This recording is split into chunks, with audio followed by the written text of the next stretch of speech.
പശ്ചിമേഷ്യയിലെ പ്രശ്നങ്ങൾ ഇത്രയധികം കൊടുമ്പിരിക്കൊണ്ടിരിക്കുന്ന സമയത്ത് എന്തേ നിങ്ങൾ അതിനെക്കുറിച്ചൊന്നും സംസാരിക്കുന്നില്ല എന്ന് ചിലർ മെസ്സഞ്ചറിലൂടെ എന്നോട് ചോദിച്ചിട്ടുണ്ട്. എന്നെ നേരിട്ട് അറിയാവുന്നവർ വിളിച്ചും ചോദിക്കുന്നു. എന്താ സാബു കുട്ടോട്ടിക്ക് പലസ്തീൻ ഇസ്രായേൽ വിഷയത്തിൽ എന്താണ് നിങ്ങൾക്ക് സംസാരിക്കാനുള്ളത്, നിങ്ങൾ എന്താ ഒന്നും സംസാരിക്കാത്തത് എന്ന്. ഞാനതിനെക്കുറിച്ച് സംസാരിക്കാത്തതിന് പ്രത്യേകിച്ച് കാരണമുണ്ട്. കാരണം ഇപ്പോഴത്തെ ഈ പ്രസന്റ് കണ്ടീഷനെ കുറിച്ചാണ് ഞാൻ സംസാരിക്കേണ്ടത്. പക്ഷേ നമ്മൾ ചരിത്രം പറയുമ്പോൾ കുറച്ച് പിന്നിൽ നിന്ന് തുടങ്ങണം. അപ്പോഴാണ് അതിൻ്റെ ഒരു വസ്തുതകൾ മനസ്സിലാകുന്നത്. ഉദാഹരണത്തിന് മ്യാൻമാർ, അതുപോലെ മ്യാൻമാറിലെ മുസ്ലിങ്ങളെ കുറിച്ചും അതുപോലെ അവിടുത്തെ ബുദ്ധ അനുയായികളെ കുറിച്ചും ഒക്കെ നമ്മൾ സംസാരിക്കാറുണ്ട്. അവിടെ മ്യാൻമാറിലുള്ള രോഹിംഗ്യ മുസ്ലിംസ് എന്ന് പറയുന്ന ഒരു വിഭാഗം ഇന്ന് വളരെയധികം കഷ്ടത അനുഭവിക്കുന്നുണ്ട്. പക്ഷെ നമ്മൾ അതിൻ്റെ ഹിസ്റ്ററി പരിശോധിക്കുമ്പോൾ ഒരു കാലത്ത് പ്രബലരായിരുന്ന രോഹിംഗ്യ മുസ്ലിംസ് ഈ ബുദ്ധന്മാരോട് കാണിച്ചിട്ടുള്ള രീതി വെറുതെ ചെറുതൊന്നുമല്ല. പക്ഷേ ഇത് കാലം മാറി വരുമ്പോൾ നേരെ തിരിച്ചനുഭവിക്കേണ്ടി വരുന്നു. ആ കാലഘട്ടത്തിലുള്ളവർ അനുഭവിക്കേണ്ടി വരുന്നു. ഇതൊരു വസ്തുതയാണ്. ജൂതന്മാർ ഹിറ്റ്ലറുടെ കാലത്ത് അനുഭവിച്ചിട്ടുള്ള വേദനകളുടെയും ത്യാഗങ്ങളുടെയും കഥകൾ കേട്ടുകഴിഞ്ഞാൽ ഇന്നത്തെ കാലത്ത് ആരും അനുഭവിച്ചിട്ടില്ല. അതിന്ന് മാറി നേരെ തിരിഞ്ഞ് ഇന്ന് ജൂതന്മാർ അല്ലെങ്കിൽ ഇസ്രായേലികൾ അവർ പ്രബലരായി മാറിയിരിക്കുന്നു. ഇതൊരു കാലഘട്ടത്തിന്റെ സ്റ്റോറീസാണ്. അതായത് ഈ ഭരണകർത്താക്കൾ അധികാരികളായി മാറി അവർ മറ്റുള്ളവരുടെ മേൽ കുതിര കയറി അധികാരം സ്ഥാപിക്കാൻ വേണ്ടിയിട്ട് അല്ലെങ്കിൽ ഞങ്ങളാണ് വലുത് എന്ന് തെളിയിക്കാൻ വേണ്ടി ഇവിടെ ഇത്തരം കാര്യങ്ങൾ നടക്കുന്നിടത്തോളം കാലം ഈ കുരുതികളും ഈ യുദ്ധങ്ങളും ഈ കാര്യങ്ങളും ഉണ്ടാവും. ഇതാണ് എൻ്റെ വസ്തുത. ഇവിടെ ഇപ്പോൾ പലസ്തീൻ മര്യാദയ്ക്ക് കഴിഞ്ഞിരുന്ന ഇസ്രായേലിൽ കയറിയിട്ട് അവർ വളരെ ക്രൂരമായിട്ട് അവർ ബോംബിങ്ങും മറ്റു കാര്യങ്ങളും ഒക്കെ നടത്തി, അക്രമങ്ങൾ നടത്തി. ആയിരക്കണക്കിന് പേര് കൊല്ലപ്പെട്ടു എന്നാണ് പറയുന്നത്. അതുപോലെ അതിനേക്കാളും കൂടുതൽ ആൾക്കാരെ അവർ ബന്ദികളാക്കി കൊണ്ടുപോയി. ഈ ബന്ദികളാക്കി കൊണ്ടുപോയവരെ മനുഷ്യ മറയാക്കി വെച്ചുകൊണ്ട് ഇസ്രായേലിൽ നിന്നുള്ള തിരിച്ചടി കിട്ടാതിരിക്കാൻ വേണ്ടിയിട്ട് കൊണ്ടുപോകുന്നതാണ് പലസ്തീൻ. അപ്പോൾ പലസ്തീൻ ചെയ്ത് ശരിയാണോ? അല്ല. ഇനി നേരെ തിരിച്ച് അവരുടെ സ്വന്തം രാജ്യത്തേക്ക് ഒരാൾ കടന്നു കയറി അതിക്രമങ്ങൾ കാണിക്കുമ്പോൾ തിരിച്ച് ആ രാജ്യം ആക്രമിക്കും. അപ്പോൾ നമുക്കതിനെ കുറ്റം പറയാൻ പറ്റുമോ? അതും പറ്റൂല. ഇപ്പോൾ ഈ രണ്ട് രാജ്യത്തെയും ഭരണ വിഭാഗങ്ങൾ, ഒരു വിഭാഗം മറ്റൊരു ഭാഗത്തെ തീവ്രവാദികളെന്ന് വിളിക്കും, എന്തോ ആയിക്കോട്ടെ, അവരുടെ രണ്ടുപേരുടെയും ഇടയിൽ കിടക്കുന്ന കുറച്ച് സാധാരണക്കാരുണ്ട്. ഉദാഹരണത്തിന് അബ്ബാസ് എന്ന് പറഞ്ഞൊരു കഥാപാത്രത്തെ ഞാൻ സന്തോഷ് ജോർജ് കുളങ്ങരയുടെ വീഡിയോയിലൂടെ പരിചയപ്പെട്ടിട്ടുണ്ട്. അതിൽ അബ്ബാസ് ജീവിക്കുന്നത് ഇസ്രായേലിന്റെ മണ്ണിലൂടെ വണ്ടി ഓടിച്ചുകൊണ്ട് ഡ്രൈവർ കം ഗൈഡായിട്ടാണ്. അദ്ദേഹം സന്തോഷ് ജോർജ് കുളങ്ങരയെ പല ഭാഗത്തായിട്ട് കൊണ്ടുപോയി പല സ്ഥലങ്ങളും കാണിച്ചു കൊടുത്തത് അദ്ദേഹത്തിന്റെ വീഡിയോയിൽ വളരെ വിശദമായിട്ട് പറയുന്നുണ്ട്. നമ്മൾ ഇതിൽ നിന്ന് മനസ്സിലാക്കേണ്ട ഒരു ഭാഗമുണ്ട്. പലസ്തീനിലെയും ഇസ്രായേലിലെയും സാധാരണക്കാർ, ആ സാധാരണക്കാർ സുഖമായി സന്തോഷത്തോടെ സമാധാനത്തോടെ ജീവിക്കാൻ ആഗ്രഹിക്കുന്നവരാണ്.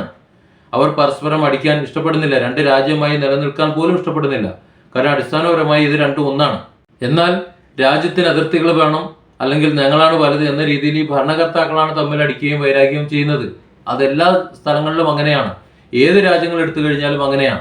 വളരെ അപൂർവമായിട്ട് മാത്രമേ ജനങ്ങൾ തമ്മിൽ ശത്രുത ഉണ്ടാകാറുള്ളൂ. ഇപ്പോൾ ഏറ്റവും നല്ല ഉദാഹരണം ഇന്ത്യയും അഫ്ഗാനിസ്ഥാനും തമ്മിലുള്ള ഒരു വിഷയമാണ്. അഫ്ഗാനിസ്ഥാനിലെ ഭരണവർഗത്തെ, അവിടുത്തെ ഭരണ കക്ഷികളെ ഇന്ത്യയുടെ രീതി വെച്ചിട്ട് ഒരിക്കലും ന്യായീകരിക്കാനോ അംഗീകരിക്കാനോ സാധിക്കില്ല. അതങ്ങനെയാണ്. ആ താലിബാൻ വിഭാഗത്തെ ഇന്ത്യക്ക് ആ രീതിയിൽ അംഗീകരിക്കാൻ കഴിയാത്തത് കൊണ്ട് ഇന്ത്യ അവരുമായിട്ട് വിട്ടു നിൽക്കുന്നു.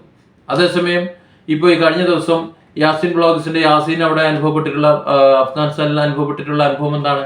ഇന്ത്യൻ പാസ്പോർട്ട് കണ്ടു കഴിഞ്ഞാൽ പിന്നെ ചോദ്യമില്ല, പറച്ചില്ല. അത്രത്തോളം സ്നേഹമാണ് ഇന്ത്യക്കാരോട്. അത് വ്യക്തിപരമാണ്. അവിടെ ജീവിക്കുന്ന അഫ്ഗാനിസ്ഥാനിലെ പൗരന്മാർ തന്നെയാണ് ഈ പറഞ്ഞ രീതിയിലുള്ള ഉദ്യോഗസ്ഥന്മാരായി നിലനിൽക്കുന്നത്. താലിബാന്റെ ഉദ്യോഗസ്ഥൻ എന്ന് പറയുന്നത് താലിബാൻ ഭരണാധികാരികൾ നേരിട്ട് വന്ന് ചെക്ക് പോയിന്റുകൾ നിൽക്കുകയല്ല, അതവിടുത്തെ സാധാരണക്കാരെ നിയമിച്ചേക്കാണ്. ആ സാധാരണക്കാരായിട്ടുള്ള അവർക്ക്, ആ സിവിലിയൻസിന് ഇന്ത്യയോട് മമതയാണ്, ഇന്ത്യയോട് ഇഷ്ടമാണ്. അതുകൊണ്ട് ഇന്ത്യ അഫ്ഗാനിസ്ഥാനുമായിട്ട് ബായി വെച്ചിട്ട് കെട്ടിപ്പിടിക്കണമെന്ന് പറയാൻ പറ്റുമോ? പറ്റൂല. കാരണം അവർ ഭരണകർത്താക്കൾ തമ്മിലുള്ള അല്ലെങ്കിൽ ഈ ഭരണ സംവിധാനങ്ങൾ തമ്മിലുള്ള അഭിപ്രായ വ്യത്യാസങ്ങളുണ്ട്. അത് ഐക്യപ്പെടാൻ കഴിയണം. അപ്പോഴാണ് അവർ തമ്മിൽ ചേർന്ന് നിൽക്കാൻ പറ്റുന്നത്. അത് കഴിയാത്തത് കൊണ്ടാണ് ഇന്ത്യയും പാകിസ്ഥാനും തമ്മിൽ വേറിട്ട് നിൽക്കുന്നത്. ഒരു കാലത്ത് ഇന്ത്യയും പാകിസ്ഥാനും ഒന്ന് തന്നെ ആയിരുന്നില്ലേ? എന്തുകൊണ്ടാണ് ഇപ്പോൾ അത് കഴിയാത്തത്? പാകിസ്ഥാനിലുള്ള വലിയൊരു ഭാഗം ഇന്ത്യയിൽ ചേരണം, ഇന്ത്യയുമായിട്ട് കൂടിച്ചേർന്ന് ഒരുമിച്ച് കഴിയണമെന്ന് ആഗ്രഹിക്കുന്നു. പക്ഷെ നമ്മൾ ഭരണാധികാരികൾക്ക് അത് പറ്റില്ല. കാരണം ഭരണപരമായിട്ട് അവർക്ക് ചില നിലപാടുകളുണ്ട്. ഈ നിലപാടുകൾ ഐക്യപ്പെടുന്നിടത്ത് മാത്രമേ അവർക്ക് ഒരുമിച്ച് നിൽക്കാൻ പറ്റൂ. അത് ഐക്യപ്പെടുന്നില്ല, വ്യത്യസ്തമായ കാഴ്ചപ്പാടുകളാണ്. അപ്പോൾ അത് വ്യത്യസ്തമായി തന്നെ നിൽക്കും. ഇവിടെയും അത് തന്നെ, പലസ്തീനിലും ഇസ്രായേലിലും നടക്കുന്നതും അത് തന്നെ, അത് വ്യത്യാസമൊന്നുമില്ല. അവർ ഭരണപരമായിട്ട് അവിടെ അധികാരികൾ തമ്മിൽ ഇങ്ങനെ കൊമ്പ് കോർക്കുമെന്നുണ്ടെങ്കിലും അവിടുത്തെ ജനങ്ങൾ രണ്ടു കൂട്ടരും ഇഴുകിച്ചേർന്ന് തന്നെയാണ് ജീവിക്കുന്നത്. ഇസ്രായേലിയരും പലസ്തീൻകാരും തമ്മിൽ എന്തെങ്കിലും ഒരു പ്രശ്നമുള്ളതായിട്ട് എനിക്കറിയില്ല. പക്ഷെ ഇവിടെ ഇതിന് കുരുതി കൊടുക്കപ്പെടുന്നത് പലസ്തീനികളാണ്, അതുപോലെ ഇസ്രായേലിലെ സാധാരണക്കാരുമാണ്. പലസ്തീനിലെയും ഇസ്രായേലിലും സാധാരണക്കാരായിട്ടുള്ള ആൾക്കാരുടെ ജീവൻ നഷ്ടപ്പെട്ടിട്ടുള്ള കളിയോട് എനിക്ക് ചേരി ചേരാൻ കഴിയില്ല. അതുകൊണ്ടാണ് ഞാൻ അതിനെക്കുറിച്ച് സംസാരിക്കാത്തത്. ഇസ്രായേൽ ചെയ്യുന്നതാണ് ശരിയെന്ന് എനിക്ക് പറയാൻ പറ്റുമോ? പറ്റില്ല. കാരണം അവർ ചെയ്യുന്നത് ഒരു ചെറിയ ഭാഗം മാത്രമായിട്ടുള്ള പലസ്തീനിലെ ഒരു വിഭാഗത്തെ സാധാരണക്കാരെ കൊന്നു തള്ളുന്നു. നേരെ തിരിച്ചു പലസ്തീൻ അവരുടെ ആ ഒരു രാജ്യത്തിന്റെ സ്ഥിരീകരണത്തിന് വേണ്ടിയിട്ട് അല്ലെങ്കിൽ അവരെ സുരക്ഷയ്ക്ക് എന്ന് പറഞ്ഞുകൊണ്ട് ഈ കാണിച്ചു കൂട്ടുന്നത് മുഴുവൻ ഇസ്രായേലിലെ ആ ഒരു ഭൂപ്രദേശത്തെ കുറെ സാധാരണക്കാരെ കൊല്ലുന്നു. ഇപ്പോൾ ആ ബീച്ചിൽ കയറിയിട്ട് നിരത്തി വെടിവെച്ച് കൊന്നു. എന്ത് കിട്ടിയത് അവർക്ക്?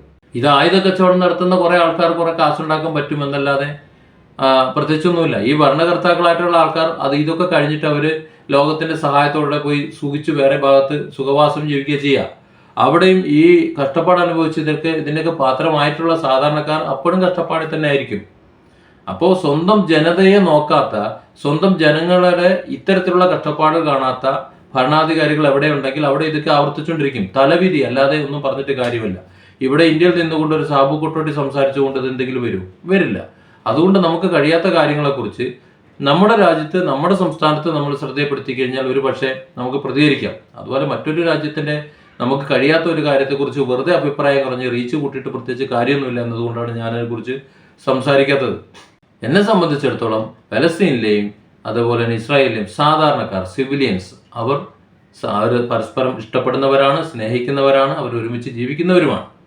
അങ്ങനെയാണ് പല യാത്രികരുടെയും വീഡിയോസിലൂടെ, പല യാത്രാ പുസ്തകങ്ങളിലൂടെയൊക്കെ ഞാൻ മനസ്സിലാക്കിയിട്ടുള്ളത്. നേരിട്ട് ഞാൻ പോയിട്ടില്ല. അങ്ങനെ ആകട്ടെ എന്ന് ഞാൻ ആഗ്രഹിക്കുകയും ചെയ്യുന്നു.